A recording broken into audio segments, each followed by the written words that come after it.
দেখুন কেকটাকে আমি এইভাবে কেটে নিলাম। কি সুন্দর ভেতরটা বেক হয়েছে, একদম নরম তুলতুলে। আজ আমি বানাবো হেলদি ড্রাই ফ্রুট কেক, যার মধ্যে একটু ময়দা থাকবে না আর না থাকবে চিনি। এটা আমি গুড় আর আটা দিয়ে বানাবো। চলুন বানাই।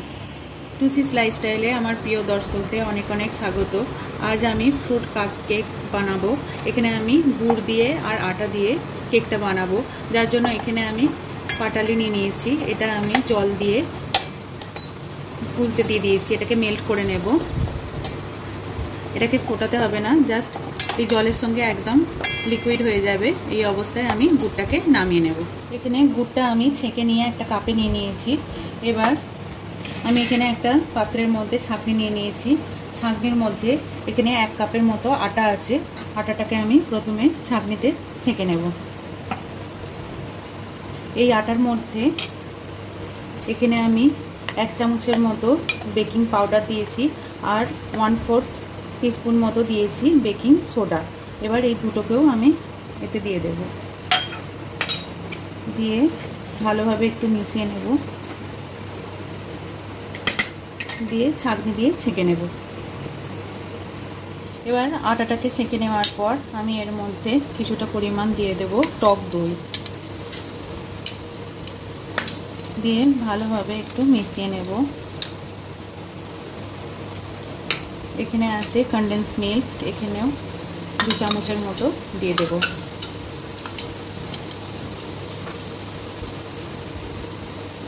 এখানে নিয়েছি কি বেশ কিছুটা পরিমাণ ছোট বাটির 1 বাটি মতো সাদা তেল, সেটাও আমি দিয়ে দিলাম।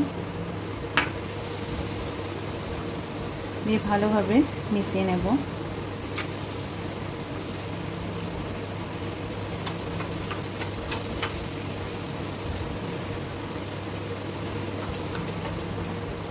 মিশিয়ে নিয়ে এই গুড়টা আমি ধীরে ধীরে ঢালতে থাকবো।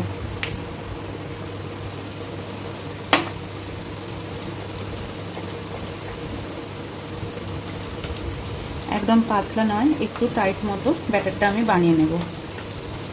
এবার এইভাবে আটাটাকে ভালোভাবে আমি মিক্স করে নিয়ে অল্প অল্প দুধ দিতে থাকবো।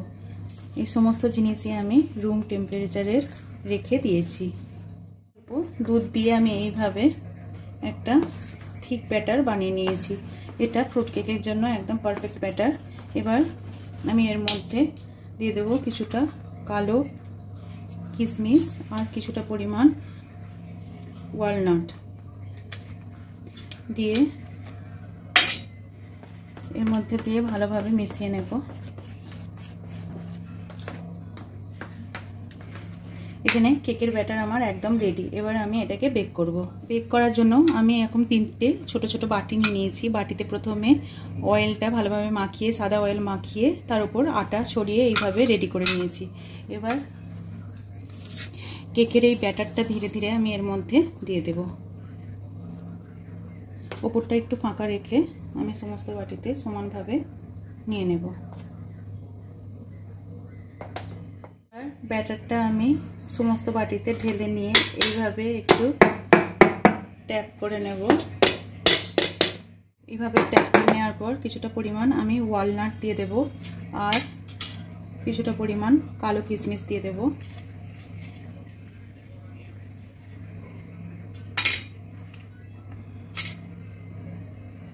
এইভাবে প্রত্যেকটা বাটি আমি তৈরি করে নিয়েছি। এবার এটাকে আমি বেক করব।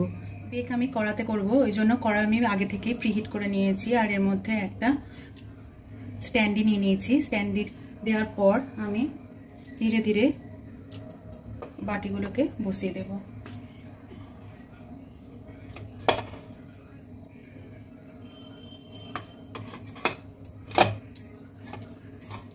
বাটিটা দেওয়ার পর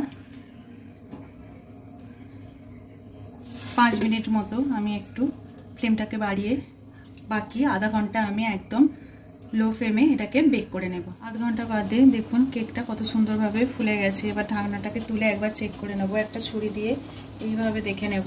দেখুন একটু গায়ে লেগে নেই, তার মানে কেকটা একদম সুন্দরভাবে বেক হয়ে গেছে। এবার গ্যাসটাকে আমি বন্ধ করে দেব। দিয়ে কিছুক্ষণ এইভাবে ঠান্ডা করতে দিয়ে দেবো। এখানে হেলদি ফ্রুট কেক আমার একদম রেডি হয়ে গেছে। ড্রাই ফ্রুট কেক, এটা এতে ময়দা আর চিনি একদমই নেই, আর আটা আর গুড় দিয়ে তৈরি, তাই জন্যে খুবই হেলদি।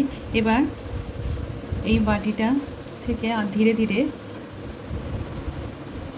আমি কেকটাকে খুলে নেব। এইভাবে চারদিকটা একটু ছড়িয়ে দিয়ে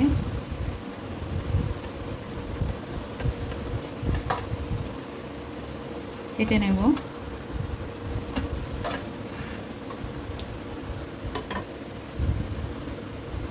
দেখুন কত সুন্দরভাবে বেরিয়ে গেল।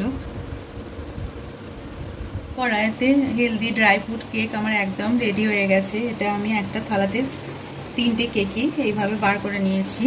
দেখুন দেখতে কতটা সুন্দর হয়েছে, আর এই কেকটা খেতে দারুণ হয় আর একদম নরম তুলতুলে হয়েছে। এরকম রেসিপি যদি আপনাদের ভালো লেগে থাকে আমার চ্যানেলটিকে সাবস্ক্রাইব করবেন, আমার ভিডিওগুলো শেয়ার করবেন। ধন্যবাদ।